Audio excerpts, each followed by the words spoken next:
Yo, what's going on, guys? It is your boy, Atypical Security Guard. So, if you're new to my channel, this is a private security education, motivation, information channel.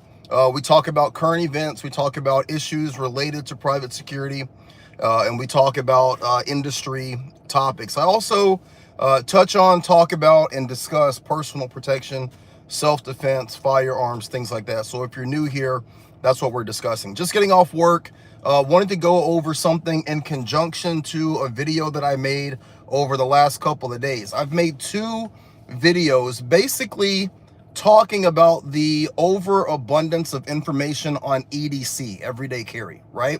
My thought process and kind of where I stand is that I've kind of had this epiphany that a lot of what comes along with EDC, it's a lifestyle. It's no different than, like, being into hip hop or being into sports, being into, I don't know, Magic the Gathering, like whatever it is. We all have things that we gravitate towards and things that we really like. It's almost like a hobby.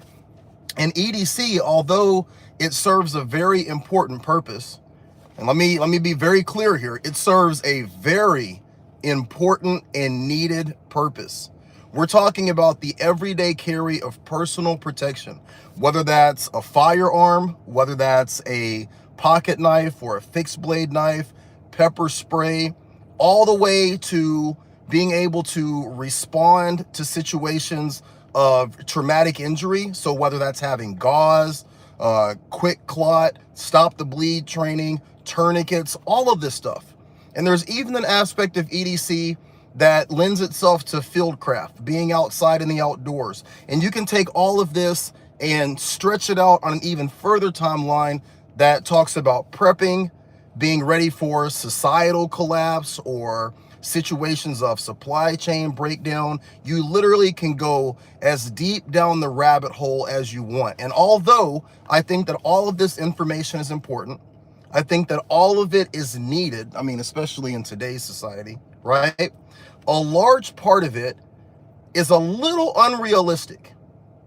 Now, I say that being the guy that in 2020 was really looking at all the doomsday preppers, the people that were couponing for years and buying all these items and stocking them downstairs in their basement. When 2020 hit and I couldn't find toilet paper, I really felt like an idiot. Like they were on the right side of history. So I could tell you guys where I'm coming from with all this information tonight, and then God forbid society collapse and I might be sitting here singing a completely different tune. So I'm not, that's not lost on me that could be the situation. My thought process is that there's a little bit of unrealistic ideas around EDC. And most of it comes from the fact that the people that are sharing the information, they're from a different type of environment. All of the people who are really big in what we call the EDC space, this would be your forward operators, guys who were Navy SEALs, guys who were Green Berets, guys who were Army Rangers. These are generally the people that have the biggest YouTube presence, the people that have the biggest Instagram following, right? Most of these guys have developed a brand around everything that they have done in their life. And they should, right? They've put time in, they've gone through buds, they've achieved this high level of military status or law enforcement status. They should be able to monetize that and make a living for themselves to get as much out of that as humanly possible. I'm a capitalist and I 100% agree with that. The problem is that when those are the people that are at the top of the pyramid in terms of selling, in terms of teaching, in terms of being the industry leaders, they're doing all of that from their perspective. I listened to a guy today and he was talking about what he uses for his everyday carry. And then halfway through it, he says, I used to work overseas military contracts, and here in the States, I do government contracts. Well, if you're a 20-year veteran of the military, you have law enforcement experience, and your job has been overseas contracting, and your job has been stateside contracting, a lot of what you have experienced, a lot of what you do on a daily basis in terms of having to protect yourself, being able to protect yourself, it's 180 degrees different than the average person, because the average person is not taking out terrorists or going into trap houses to arrest drug dealers. So I think that a lot of the way that marketing and selling and teaching is being done that way because the people that are teaching it, the people that are selling it, the people that are at the forefront of it, they come from a military background, they come from a tactical background, and then unfortunately that kind of bleeds into society. And then the average guy like me, a 46-year-old father of 4, sees all that stuff and thinks that that's what we need to have in our everyday lifestyle. So I made a video, or a couple of videos, kind of alluding to that. But tonight I want to come on and I want to flip it, because I was thinking to myself, it's not genuine for me to say that people should not carry EDC, because I carry EDC every single day, right? I don't even work jobs where I can't be armed. And it's also not okay for me to say that people should not train in BJJ. So I had come on yesterday and I said, it's highly unlikely that the average person is going to get into a fight. The only way the average person is going to get into a fight is going to be 3 things. Number 1, they are actively in a location around people or situations or circumstances where a fight is going to happen. As a 46-year-old adult, there's hardly any situation where I'm going to engage in a fight, right? I'm not going to nightclubs. I'm not going to bars. I'm not getting into arguments with people. I'm not going to allow myself to engage in a fight. Now, all of us can get jumped. All of us can get mugged. All of us can be robbed. All of us can find ourselves in dangerous situations.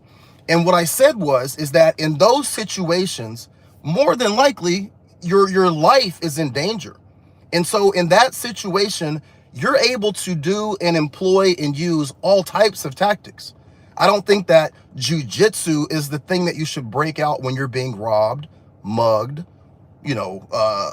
jumped, right? In those situations, there's so many other things that a person could lean towards to get themselves out of that situation. Getting into an arm bar on the ground in an environment where you're being jumped or mugged, I don't think is good for you or anyone else, right? I think you should be moving towards a different tool, so to speak. But today I thought about it. There are reasons why you should train in specifically jujitsu. And I want to go over those 5 reasons. And this is for the everyday person. This is not for the person working in private security, the person that's working in corrections, the law enforcement officer. Those people need to be training in this stuff. They need to be training in it. They need to be well versed in it. They need to be very tactically understanding of it. But the everyday average person, the 46-year-old guy who doesn't work in private security, what are the 5 reasons why he should be taking BJJ? Number 5 is going to be physical fitness. I'm so close to 50 that I can feel it, right? I am tired. I'm sore. I'm not nearly as flexible as I used to be. I have all kinds of health issues. Being involved in Brazilian Jiu-Jitsu, going once a week, going twice a week, being in that environment where you're getting an hour to an hour and a half workout in, so important to so many aspects of being a man. It's good for us in terms of our physical strength, in terms of our endurance, right? But more than that, it's really good for our mental health to be around other guys, to be around other men doing a manly function, working out, getting that exercise out, getting that stress out. Very, very important. I think that physical fitness definitely is underrated in terms of what you get out of Brazilian Jiu-Jitsu, okay? I got some notes here. Number 4 is going to be the benefit of having something to help protect you in a non-permissive environment. What's a non-permissive environment? A non-permissive environment is a location where you cannot have a weapon. I like to lean on all of the items, as much as I talk shit about EDC, right? I like to lean on all of the items that I have at my disposal, whether that's a firearm, a pocket knife, a fixed blade, maybe it's a tactical pen, maybe it's some of the the many items that I have that I can utilize in a non-permissive environment. But there's certain places where you're going to go at any given time where you simply cannot have a firearm or a weapon. You still need to be able to handle yourself, protect yourself, be able to defend others. Having a strong foundation of Brazilian Jiu-Jitsu is definitely a great thing. Now, the reason why I say that is because you have to have a realistic idea of who you're more than likely going to be encountering. Most people who operate in society, if you're moderately skilled in jiu-jitsu, it is so unlikely that you're going to run up against someone who engages you in a physical combat that is equally skilled at jiu-jitsu. The person that's equally as skilled as you, or the person that's way more developed than you in the sport of jiu-jitsu or any other aspect of martial arts, they're also at that same level or further ahead in terms of development of their mind. A black belt in jiu-jitsu is not walking around a shopping center looking for a fight. Are there outliers? Yes. But more than likely, that person is not going to even pick on the person that carries themselves like they have an understanding of how to defend themselves. More than likely, the likelihood of you getting into a physical engagement is going to be with someone who is looking for a crime of opportunity or is looking for a weaker person. And if you have any understanding of how to take care of yourself or handle yourself, most people are going to avoid you. I've said this 100 times. Guys, I am 6'2", 275 pounds. It is almost inconceivable that someone is going to try and fight me other than when I'm working in this capacity. When I'm working as a security guard, people say all kinds of shit, right? It's the environment. Outside of uniform, I never get pressed. And it's highly unlikely that it would ever happen. But a non-permissive environment is a great reason for you to be able to defend yourself with Brazilian Jiu-Jitsu. Number 3 is something that I think is often overlooked, and it's knowing your limitations. It is so important for men to know their limitations. Let me explain. I went to Sheepdog Response. This was in 2021. Sheepdog Response is Tim Kennedy's company. Tim Kennedy did not run this 4-day clinic. It was put on by a recently separated Green Beret. This person is the head of security for Five Finger Death Punch. Black belt in Army Combatives. His name is Jaco Kalili. The clinic that they put on had 15 to 20 people in it, various ages, various sizes, men and women.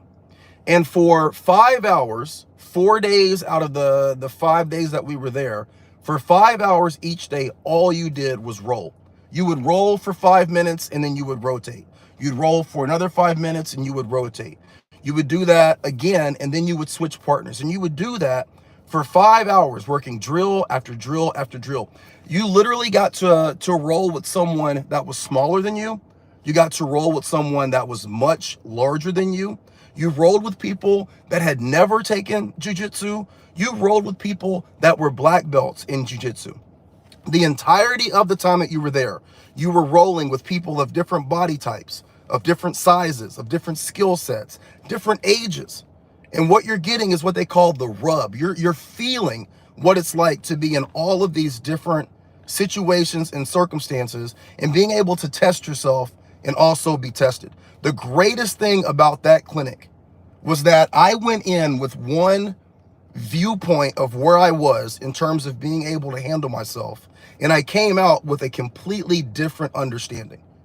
Even when I did great, 4 or 5 rolls in a row, the instructor would grab you and would ragdoll you and bring you back to earth. Like, understanding as a man your physical limitations, what you can and what you can't do, is so important because it helps to keep your ego in check. 90% of all of the issues that happen, whether we're talking about the hood, whether we're talking about the bar, whether we're talking about the street, 99.9% of those issues are all related to the male ego. If a man can keep his ego in check, he can control his entire destiny. And it's not as easy as it is said. It's very, very difficult. So getting involved in jiu-jitsu, I think, is a great way for men to understand how important that is. Number two is going to be staying calm under stress. If you don't test yourself, you don't know how you're going to respond. Now, for me, I work in private security. I work in a retail establishment. I work around a situation where at any given time, I might be involved in a scuffle, a fight, a robbery, an overdose, an active shooter, anything, right? Short of putting yourself in situations like being in BJJ, like going to a clinic, like I just described, short of doing that and putting yourself in that environment weekly, it's hard to be able to strengthen your ability to stay calm under pressure. If any of you have ever rolled, if any of you have ever actually gone through an intense wrestling session, an intense jiu-jitsu session, right? Be just getting ragdolled, have nowhere to go. You still have to continue to press on. It's a great opportunity for you to train and be in an environment where you're constantly being tested and seeing how you respond to that. And I have anxiety before I even get on the mat. I have anxiety about just before I even get on that mat, right? And that's why it's so important to push myself to do it. And it's such a benefit for people that do it. The number one reason why it's important for people to train this is to understand this. Every situation that you get into that turns into a hands-on situation, it's not necessarily a dangerous situation. Let me explain. For a man, you have friends, you have family. If you're like me, you have a son, maybe you have nephews, cousins. My point is that at some point in time in your life, you are going to be around friends, family, and loved ones. And someone is going to be drunk. Someone is going to be irate. Someone is going to be upset. The ability for you to be able to handle a situation with someone that you care about, someone that you care for, someone that you love, to be able to subdue that person, control that person, and not have to harm or hurt that person. I cannot tell you how important that would be in that moment. I don't think that most of us think about the importance or think about situations in our life where we potentially are going to have to step in to break up a fight, to break up a domestic, to deal with a kid who's out of control. I don't know about you guys. My son, he's 6'4". He'll be 26 in a couple of weeks. He's 6'4". He's a strong kid, but thinking back to when he was 14, 15, 16, going through those stages of development where he's rambunctious, where he's rebellious, where he's angry. How do you deal with that as a parent? There's a lot of parents out there right now, they're absolutely terrified of their children. There's a lot of parents out there right now who have gotten into scuffles or fights with their kids. I used to work as a DJ. I would do weddings, and I would see, people get a little bit too drunk, or people get a little bit, too upset with each other and get into fights. And a lot of times those fights are broken up by somebody getting hit over the head with a beer bottle or somebody getting knocked out.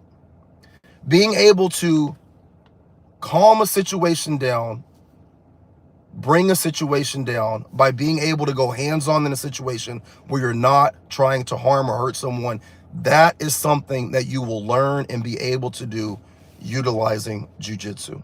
Very important to keep that in mind. And I don't think that most people think about that aspect of personal self-defense, being able to defend yourself, someone else, or a loved one without hurting or harming them. To the man who only has a hammer, everything will resemble a nail. If all you have is a firearm, if all you have is a knife, if all you have is a weapon, it's more of a probability that you're going to use it.